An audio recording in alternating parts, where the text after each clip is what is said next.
Hello dear students, how are you all. मैं उम्मीद करती हूँ कि आप बहुत बढ़िया होंगे।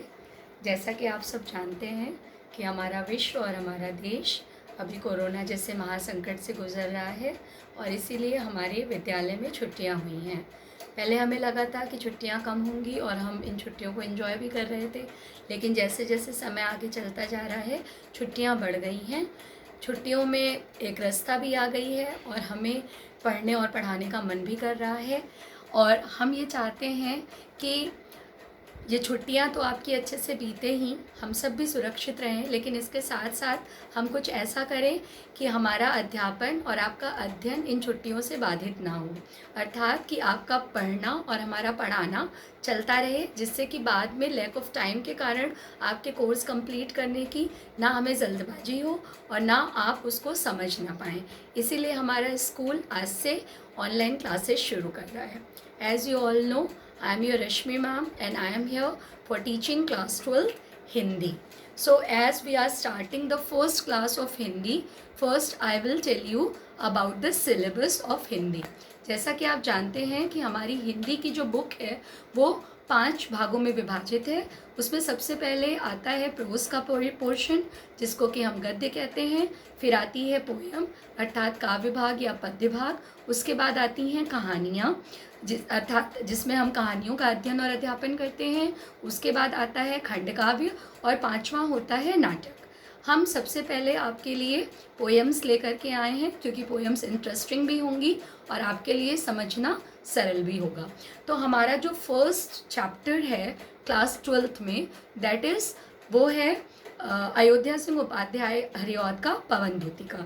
चैप्टर शुरू करने से पहले मैं आपको एक चीज़ बताऊंगी कि आप इस वीडियो को फिर से देख करके इन नोट्स को तैयार कर पाएंगे, और मैंने पूरी कोशिश की है कि आपको 1-2 बार में ये वीडियो समझ में आ जाए। और इसके पहले आप ये भी कर सकते हैं कि आप साथ में कॉपी और पेन लेकर के बैठें और जैसे जैसे मैं आपको आगे पढ़ाऊँ वैसे वैसे आप मेन पॉइंट्स नोट करते जाएं, जैसा कि आप क्लास में भी करते थे। उससे आपको नोट्स बनाने में भी सुविधा होगी और मैं पूरी कोशिश करूंगी कि आपको लगे कि मैं आपको सामने से ही पढ़ा रही हूँ।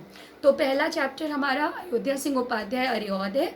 इसमें एक चीज़ और भी बता दूं कि जब आप ऑनलाइन गूगल पे सर्च करेंगे तो इसका टेक्स्ट आपको मिल जाएगा। यहाँ पर आपको किसी भी तरह का कन्फ्यूज़न नहीं होना चाहिए, क्योंकि पुराने सिलेबस में भारतेंदु हरिश्चंद्र जो है वो पहला चैप्टर था, लेकिन जब आप 2019 और 20 का नया अपलोड सिलेबस देखेंगे तो उसमें अयोध्या सिंह उपाध्याय हरिऔध का पवन दूती का चैप्टर ही फर्स्ट पोयम का चैप्टर है। So I hope so that you will learn the main contents of the chapter, and if there is any problem in understanding the chapter or the explanation, so we will later tell you that what you can do and how we can solve your problem. तो जैसा कि आप लोग जानते हैं कि जब भी हम चैप्टर शुरू करते हैं हिंदी का, तो उसके पहले थोड़ा सा इतिहास का भाग और कवि के बारे में बताते हैं।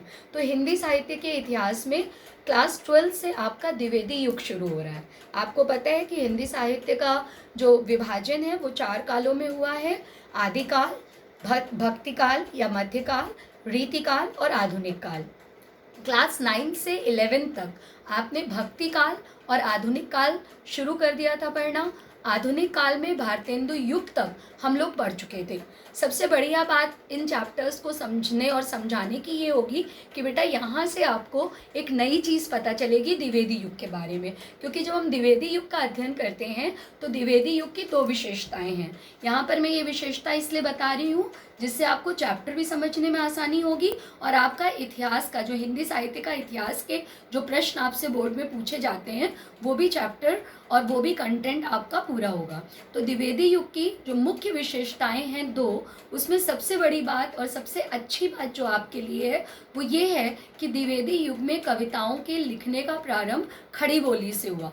खड़ी बोली अर्थात वह साधारण हिंदी भाषा जो हम और आप बोलते हैं।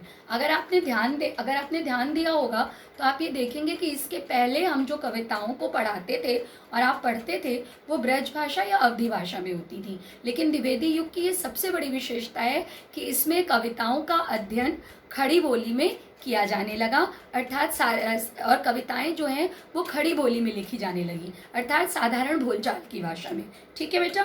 और दूसरी जो चीज़ है वो सबसे बड़ी चीज़ ये कि द्विवेदी युग के जो कवि थे, चाहे वो मैथिली शरण गुप्त हों, चाहे अयोध्या सिंह उपाध्याय हरिऔध हों, चाहे सोहनलाल द्विवेदी हों, इन सभी कवियों ने उन उपेक्षित पात्रों को लिया जो कि हमारे बाकी कवियों ने नहीं लिया। उपेक्षित पात्र मतलब इग्नोर्ड वंस, अवॉइडेड वंस। जैसे कि आपको एक एग्जाम्पल से समझाती हूँ। जैसे कि जब हम रामचरितमानस या रामायण का पाठ करते हैं तो आपने देखा होगा कि रामचरितमानस में तुलसीदास, आपने पढ़ा भी है इसे 10th और 11th में, इसीलिए मैं ये एग्जाम्पल ले रही हूँ कि इसमें तुलसीदास ने रामचंद्र जी के चरित्र के बारे में बताया है, दशरथ जी के बारे में बताया है, कौशल्या, लक्ष्मण, सुमित्रा, सबके बारे में बताया है, लेकिन कैकेयी के बारे में उन्होंने ज़्यादा नहीं बताया है। इसी तरह से केवट के बारे में, जो नाव खे करके ले गए थे रामचंद्र जी को गंगा के पार, उसके बारे में ज़्यादा नहीं बताया है। इसी तरह जब सूरदास कविता करते हैं तो आपको पता है कि वो कृष्ण के बारे में बहुत कविताएं करते हैं, लेकिन राधा के बारे में उन्होंने कुछ भी नहीं कहा है।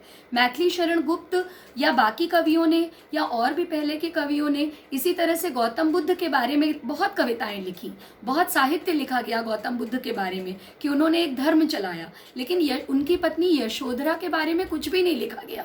तो हमारे हिंदी साहित्य में या भारतीय संस्कृति में वो पात्र जो कि उपेक्षित पात्र हैं, इग्नोर्ड पात्र हैं, अवॉइडेड पात्र हैं, उनके बारे में किसी भी कवियों ने उतना नहीं लिखा या कभी नहीं लिखा, हम कह सकते हैं, जितना कि द्विवेदी युग के कवियों ने लिखा। तो द्विवेदी युग की ये मुख्य विशेषता दूसरी है कि द्विवेदी युग में हमारे भारतीय इतिहास के या हिंदी के इतिहास के या भारतीय संस्कृति के इतिहास के उन पात्रों को लिया गया जिसमें कि जो कि हमारे जीवन में या उस समय के जीवन में जिन्होंने बहुत महत्वपूर्ण भूमिकाएं निभाई, लेकिन उसका परिचय लोगों को कम दिया गया। और द्विवेदी युग की इसीलिए यह विशेषता भी है।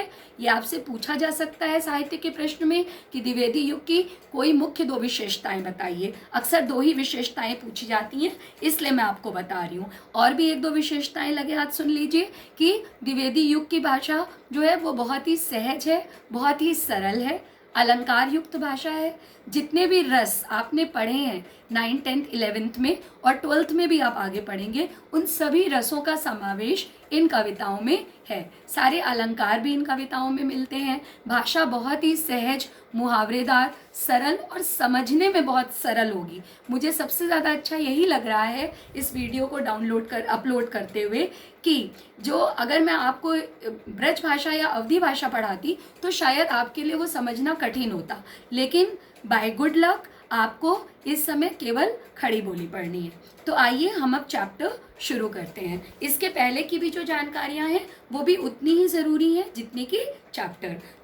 तो मैं चैप्टर आपको कैसे पढ़ूंगी ये बता दे रही हूँ। मैं इसमें जो पवन दूतिका पोयम है, इसमें भी जो हमारे भारतीय साहित्य की एक बहुत ही उपेक्षित पात्र रही है, साहित्य की उपेक्षित पात्र राधा, उनके बारे में बताया गया है। ये पोयम जो है राधा कह रही हैं इस पोयम में, जैसा कि इस पोयम के नाम से ही पता है, पवन दूतिका अर्थात पवन को, पवन अर्थात हवा, एयर को अर्थात पवन को उन्होंने एक दूत बनाया अपना। और कृष्ण जो कि मथुरा चले गए थे ब्रजभूमि से, उन्होंने पवन को अपना दूत बना करके, मैसेंजर जिसे आप इंग्लिश में कहते हैं, अपना दूत बना करके और अपने मन की भावनाओं को भेजा कि हे पवन तुम कृष्ण के पास जाओ और उनको मेरे मन की ये सारी परेशानियां बताना, उनको मेरे मन का दुख बताना कि मैं तुम्हारे बिना क्या हो गई हूँ।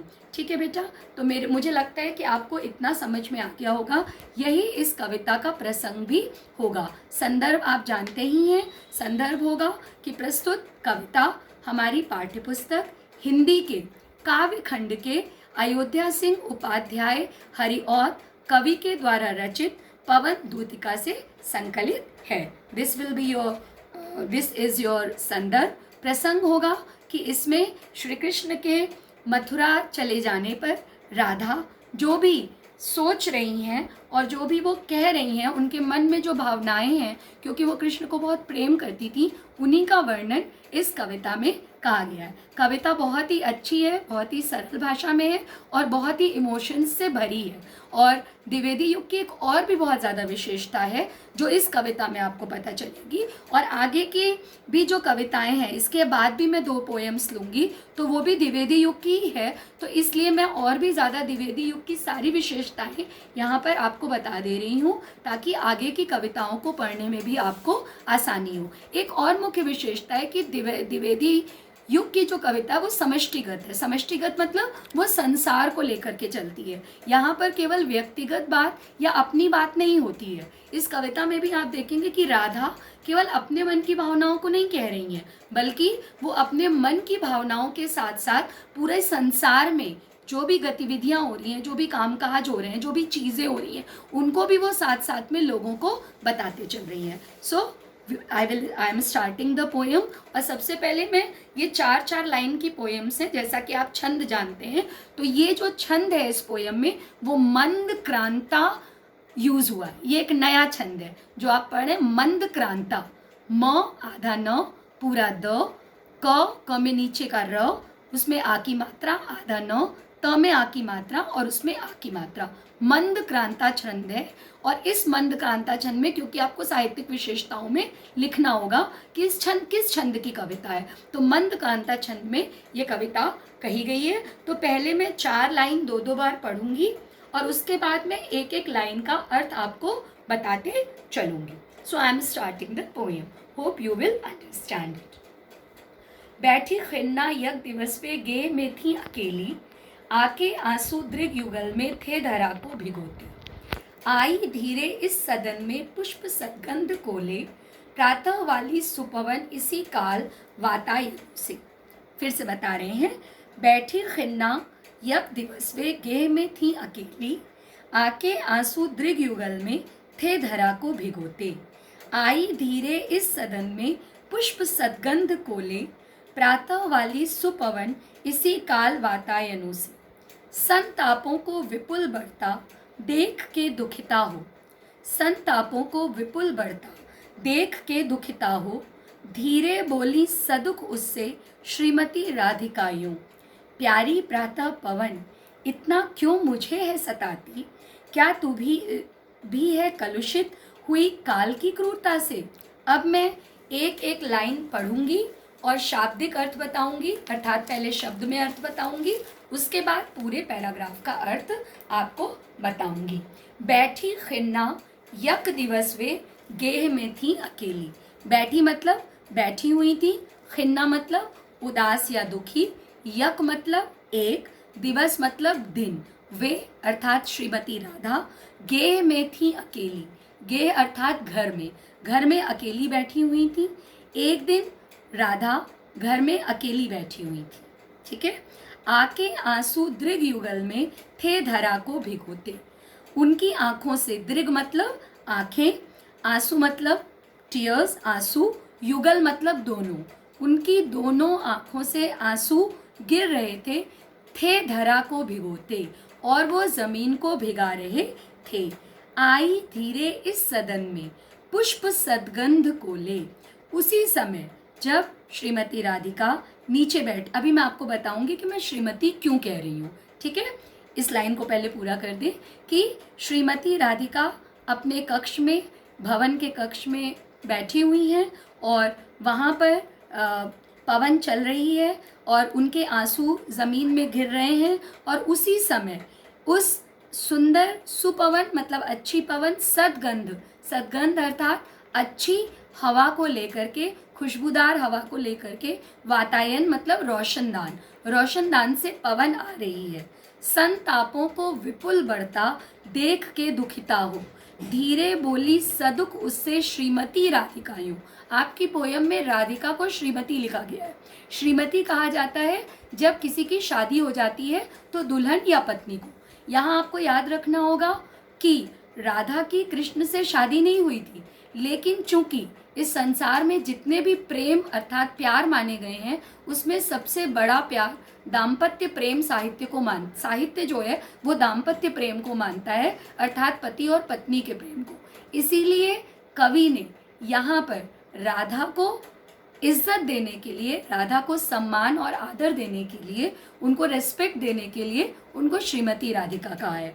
जब राधिका ने देखा कि वो पवन आ रही है और धीरे धीरे महल में भर रही है खुशबूदार हवा, तो उन्होंने उस पवन से पूछा, प्यारी प्रातः पवन इतना क्यों मुझे है सताती, क्या तू भी है हुई कलुषित काल की क्रूरता से। कलुषित मतलब क्या तुम भी बुरी हो गई हो। काल अर्थात समय, क्रूरता मतलब जो रफनेस है, जो उसके प्रति, राधा के प्रति सब लोग क्रूर हो गए हैं, क्योंकि राधा कृष्ण से प्रेम करती थी और इस समय कृष्ण उनसे बहुत दूर हैं। तो उनका कहने का मतलब है कि इस समय तो उनके लिए दुखी है ही, समय तो उनको दुख देने वाला है ही, ऊपर से कृष्ण भी दूर है। और फिर तुम भी आकर के जब मुझे छू रही हो तो मुझे तुम्हारे छूने के कारण कृष्ण की उतनी ही याद आ रही है, कृष्ण की उतनी ही याद आ रही है। तो यहाँ पर मैं यहीं पर ख़त्म कर रही हूँ। इसके बाद कल मैं इसके आगे के 3 से 4 या 5 पैराग्राफ जितने भी इस वीडियो में हो पाएंगे उसको बताऊंगी। फिर से याद दिला दूं कि यदि आप पेन और कॉपी लेकर के बैठेंगे और साथ में नोट्स तैयार करते रहेंगे या दोबारा वीडियो को देखेंगे और नोट्स तैयार करते रहेंगे तो आपके नोट्स बोर्ड एग्जामिनेशन के लिए पूरी तरह से तैयार हो जाएंगे। आपकी आने वाली प्रॉब्लम्स को हम कैसे सॉल्व करेंगे हम आपको इसको बताएंगे। Thank you and God bless you all. Bye.